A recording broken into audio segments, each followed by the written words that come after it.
The tree that never gave up. In a dense forest where tall, majestic trees reached for the sky, there was a tiny sapling named Nemo. While other trees around him stood tall, with wide trunks and lush green canopies, Nemo was small and fragile. The older trees often mocked him, saying, "You will never be like us. You're too weak to storm." One day, dark clouds gathered over the forest, and a fierce storm arrived. The wind roared, lightning struck, and rain poured heavily. Trees swayed dangerously, and many strong, towering ones fell. Nemo, terrified but determined, clung to the earth with his tiny roots, whispering to himself, "I must hold on." When the storm passed, the forest was in ruins. Many of the biggest, strongest trees had been uprooted. But there stood Nemo, battered but alive.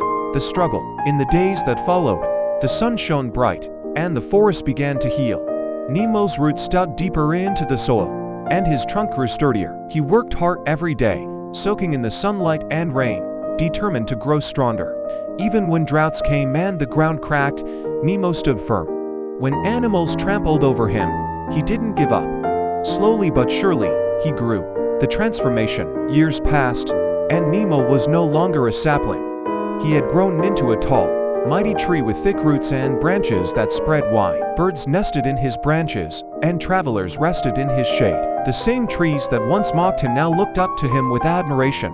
They asked, "How did you survive when so many of us didn't?" Nemo replied with a smile, "I never compared myself to others. I simply focused on growing a little stronger every day."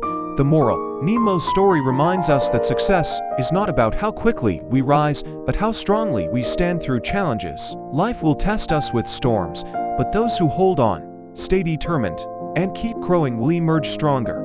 Growth may be slow, but persistence always pays off.